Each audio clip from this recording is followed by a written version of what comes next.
Alhamdulillahirabbil alamin wa bihi nasta'inu ala umuri dunya waddin. Asyhadu an la ilaha illallah wahdahu la syarika lahu wa asyhadu anna Muhammadan abduhu wa rasuluh alladzi la nabiyya ba'dah amma ba'du. Surat An-Najmi ngalajengkeun ayat anu pipayun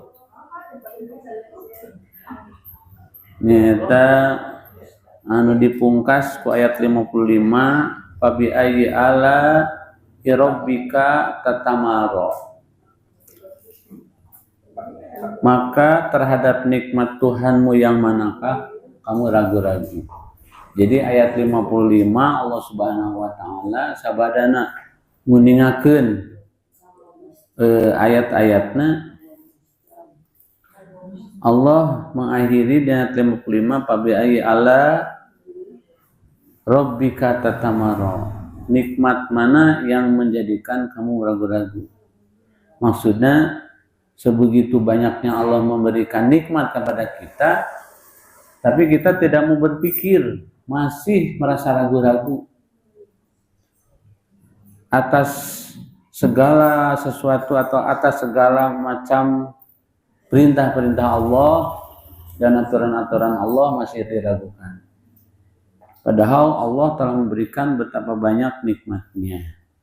Nah, ayat 56 ini Allah Subhanahu wa taala melanjutkan firman-Nya, haza naziru minan nuzuril ula. Haza inilah atau ini yang dimaksud Nabi Muhammad sallallahu alaihi wasallam. Haza Nabi Muhammad sallallahu alaihi wasallam itu sebagai nazir. Nazir tenau. Nazir itu pemberi peringatan. Minan nuzur sebagian dari para pemberi peringatan, maksudnya para nabi. Jadi semua nabi tugas pokoknya adalah memberikan peringatan. Al-ula yang terdahulu, maksudnya nabi-nabi yang dahulu sama mempunyai tugas untuk menyampaikan takdir. Ibu sadayana janten tugas pokok kangjeng Nabi Muhammad SAW itu sakuman karantos diterangkeun kapuhur ada dua, satu sebagai tangzir sareng tabsyir Rasul itu kan. Naon sahabat tafsir tangzir, hari tangzir pemberi peringatan, pemberi ancaman, pemberi warning gitu. Dengan apa? Dengan ancaman-ancaman neraka. Barang siapa yang tidak taat kepada Allah dan Rasulnya, barang siapa yang berbuat dosa, barang siapa yang menyekutukan Allah, kalian akan dimasukkan ke dalam neraka. Itu disebut tangzir, peringatan, warning. Anu kedua, tabsyir. Tabsyir itu pemberi kabar gembira. Tabsyir mubasyir karena basyiron pemberi peringatan. Sing sajalma yang bertakwa kepada Allah, yang beriman, yang soleh akan dimasukkan ke dalam surga. Nah itu. Nah Rasulullah itu tugasnya dua, memberikan tangzir, peringatan atau ancaman. Yang kedua pemberi kabar gembira, mubasyir. Rasulullah itu sebut mubasyir, memberi kabar gembira. Nah di ayat salam itu di samping takdir mubasyir itu sebagai yang meluruskan akidah umat manusia, yang menyelamatkan manusia dari syirik, dari menyekutukan Allah. Jadi menegakkan kalimatullah la ilaha illallah itu tugas Rasulullah yang paling pokok agar manusia tidak menyembah kepada selain Allah.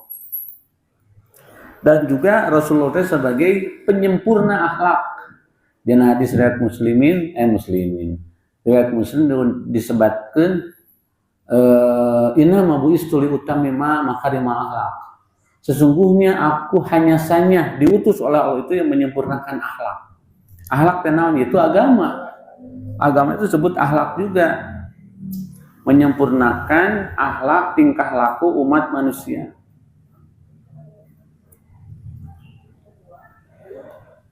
Kanjeng Nabi Muhammad SAW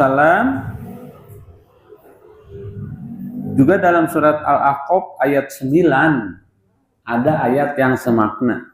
Kul ma kuntu bid'an minar rusul. Kata Allah, kul, katakanlah, ma kuntu, aku ini bukan bid'an. Bid'an itu bid'ahnya, muzakarnya bid'an, muannasnya bid'ah. Artinya orang baru. Aku ini bukan orang baru atau orang pertama mir rusul dari di antara rasul-rasul. Aku bukanlah rasul yang pertama di antara rasul-rasul. Jadi artinya maksudnya Rasulullah itu di antara utusan-utusan yang 25 itu. Jumlahnya Nabi dan Rasul 25, Nabi Adam, penuturnya Nabi Muhammad SAW. Hanya umat Islam yang meyakini Rasulullah yang 25. Dan orang Kristen mah hanya 24 sampai Nabi Isa. Nabi Muhammad tidak dipercayai. Orang-orang Yahudi hanya 23. Yang dua tidak percaya kepada kenabian Isa, tidak percaya kepada kenabian Muhammad SAW. Hanya 23. Umat Islam 25 yang paling sempurna keimanannya. Nah, ayat 56. Nah, setelah Allah mengisyaratkan bahwa Kanjeng Nabi itu tugas sebagai pemberi peringatan, kemudian Allah menyatakan azifatil azifah. Azifatil azifah. Jadi ini kalimat mazaz. Yang dimaksud azifatil azifah itu artinya adalah dekat gitu. Yang dimaksud terjadinya kiamat itu sangat sudah dekat. Jadi 1400 tahun yang lalu gitu, Allah Subhanahu wa taala menyatakan bahwa kiamat itu sudah dekat. Kamu ayeuna sudah abad ke-20, sabar ayeuna 21. Sudah semakin dekat bahwa isuk pageto kiamat itu. Azifatil azifah, sangat sudah dekat terjadinya kiamat itu. Artinya hati-hati. Ayat 58. Laisa laha min dunillahi kasyifah. Laisa laha, tidak ada baginya min dunillahi, selain dari Allah, kasyifah, yang bisa menyatakan. Maksudnya tidak ada seorang pun yang tahu kapan terjadinya kiamat, hari apa, tanggal berapa, tahun berapa terjadinya, tidak ada. Termasuk Rasulullah juga tidak tahu, hanya dikasih isyarat, tanda-tanda bahwa kiamat sudah dekat, ini kan di dalam hadis ada jumlah wanita lebih banyak, 50 berbanding 1 jumlah wanita daripada laki-laki. Ayeuna sudah terjadi. Liur tadi Hasan Sadikin, mungkin dengan laki ini heseng. Di Hasan Sadikin udah dirawat, itu istri di pabelit, kadut. Pamogetnya jarang. Wah, jagana ayeuna geus terjadi. Si nyelemen Nabi teh. Di pasar di mana jumlah perempuan lebih banyak. Taroskeun lebih tepatna ke kecamatan. Jumlah istri yang banget seistri. Jadi itu hanya tanda-tandanya saja. Kemudian minuman keras sudah dijadikan minum biasa, terus akan diangkat pemimpin-pemimpin yang bodoh, yang ijazahnya palsu, segala macam. Hancur Indonesia gitu. Dipimpinku yang tidak punya ijazah asli mah, bodoh, kalahkan jahat, ngadolim ke rakyat. Itu salah satu tanda-tanda sudah dekatnya kiamat akan tiba. Jadi orang maklum deh, oh nya ieu ayeuna jiga nama. Sanajan orang kekeh yang buka pemimpin bener hese, dan memang kondisi rakyat seperti ini. Ayat 59, apa min hadzal hadisi ta'jubun? Apa min hadza, apakah dari al hadisi hadza gitu, dari pemberitaan ini ta'jubun, kalian terhadap pemberitaan itu merasa heran, aneh tidak? Itu kata Allah Subhanahu wa taala. Kemudian Allah berfirman mengingkari orang-orang musyrik karena mereka mendengar Al-Qur'an tetapi berpaling dari Al-Qur'an itu dan menyepelekannya. Jadi waktu diturunkan ayat ini, kelakuan orang-orang musyrikin itu sangat mengabaikan sekali terhadap hukum-hukum yang terdapat dalam Al-Quran, termasuk ramalan-ramalan yang di dalam Al-Quran. Banyak orang-orang yang musyrik sangat mengabaikan dan mengingkari, ternyata mah dongeng wadul. Padahal di kalangan umat Islam itu tidak sedikit orang yang mengabaikan terhadap hari kiamat ini. Takjubun itu takjub. Nah, marane itu takjub. Ayat 60, fatadhakuna wala tabkun, dan kamu menertawakan dan tidak menangis. Nah, ini jadi orang yang membaca Al-Quran karena tidak percayanya kemudian mengejek, menertawakan. Biasanya kan yang ngejek suka menertawakan, ngaledek. Yang seharusnya bagi orang yang beriman menangis apabila Al-Quran dibacakan. Orang menangis apabila yang membaca Al-Qurannya enakeun, syahdu, mendayu-dayu baru ikut sedih, hartina teuing. Tapi justru kita akan merasa hanyut terhadap bacaan Al-Quran karena isinya. Seperti para sahabat apabila dibacakan ayat-ayat tentang surga, tentang kenikmatan-kenikmatan surga, atau tentang tafsir tadi, ayat-ayat tentang tafsir yang memberikan berita gembira, itu tersenyum dan ingin masuk ke dalam surga, semangat untuk beramal soleh kalau melihat atau mendengar ayat-ayat tentang pahala-pahala, tertarik, menjadi semangat, giroh gitu, naik girohnya. Seharusnya begitu. Dan apabila mendengar ayat-ayat tentang ancaman, tentang siksaan, tentang akibat buruk, dia menangis sujud, nyegruk. Orang terus gitu tak canggung. Keseknya susah ingin menangis gitu. Jangan dihejen-hejen gitu, dipaksa-paksa ingin menangis, tapi harus keluar dari hati karena keyakinan yang luar biasa, kepercayaan yang luar biasa, yakin yang luar biasa, sehingga merasa takut gitu. Nangisnya itu takut, lain nyeri hati, karena nangis itu nangis karena takut, karena sakit hati, karena saking gembira bisa nangis kan. Tapi karena tersentuh hatinya oleh ayat-ayat Al-Quran, karena yakinnya, itu yang menyebabkan menangis.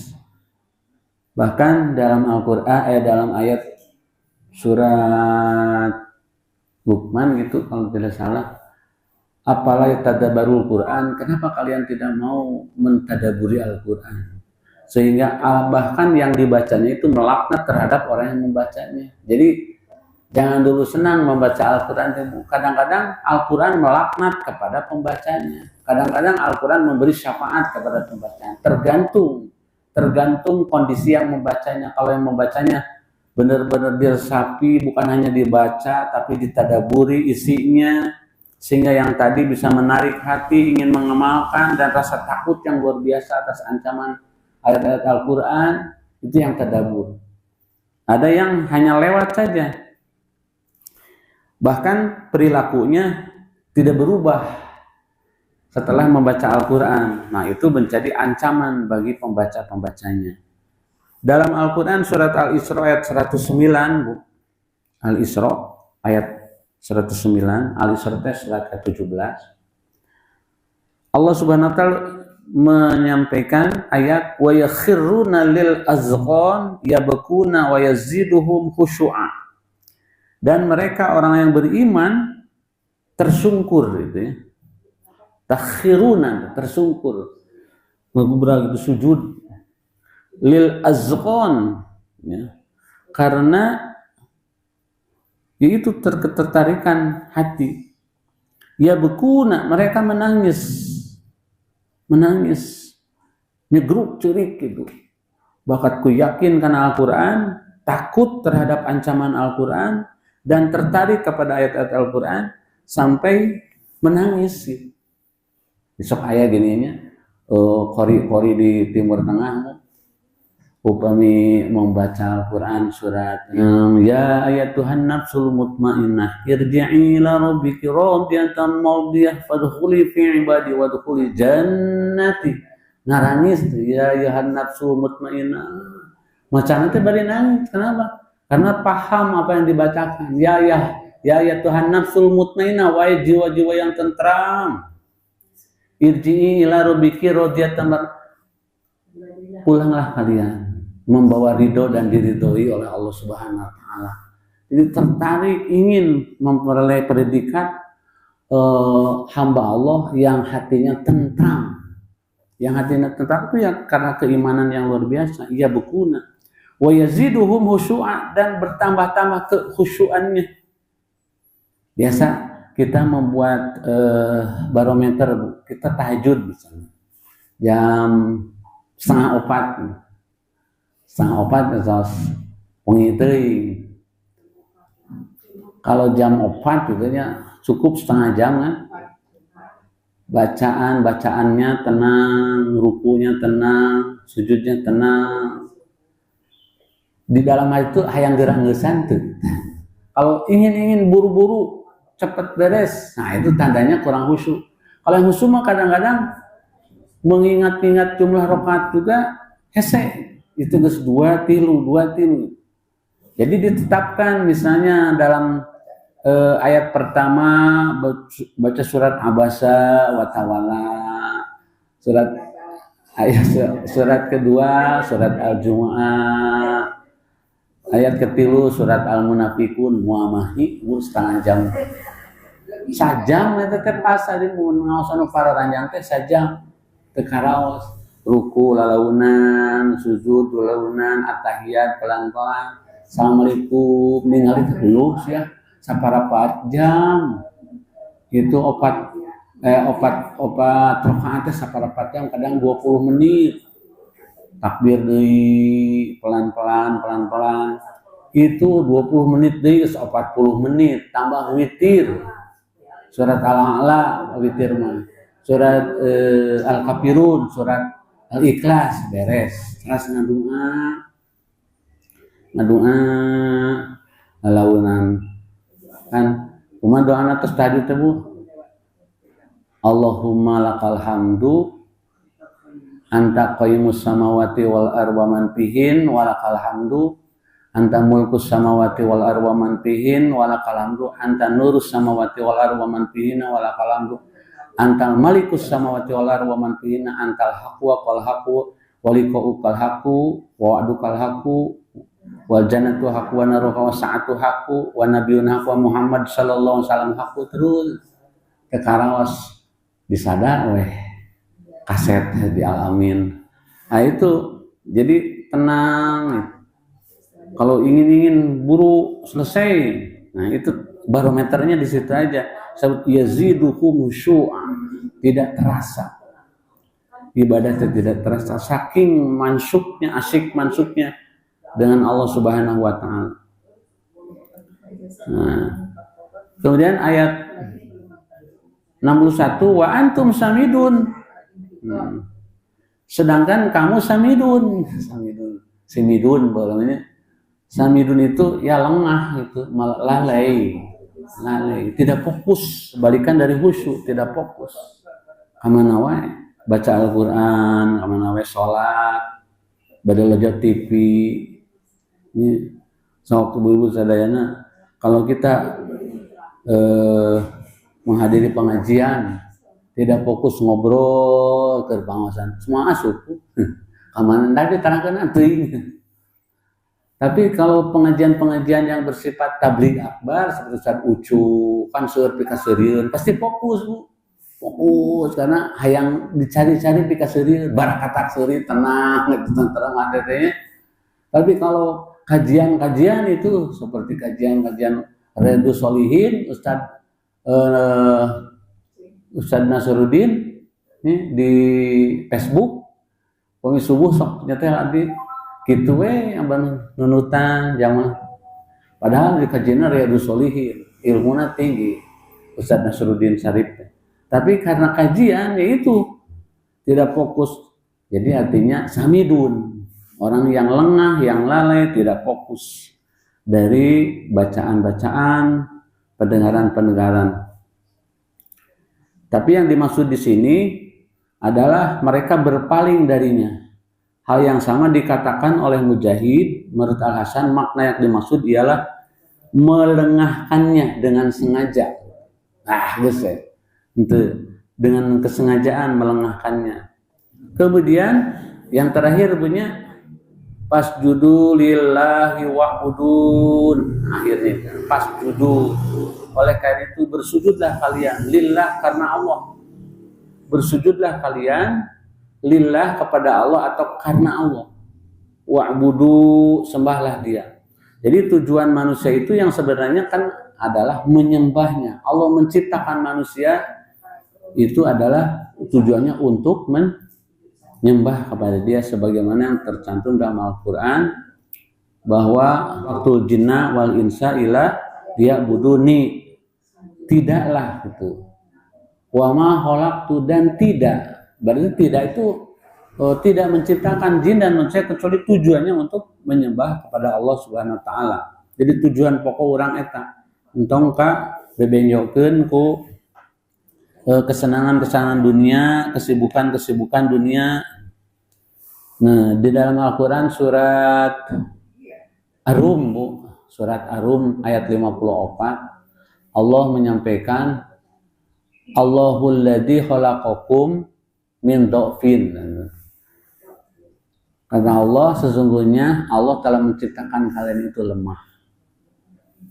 Summa ba'da dha'fin kuwatan. Setelah kondisi lemah akan kuat. Summa badal kuatan dha'fan wasaiban. Sesudah memasuki fase kuat, lemah lagi. Kemudian walau ansha'a, Allah menghendaki sesuatu sesuai dengan keinginannya.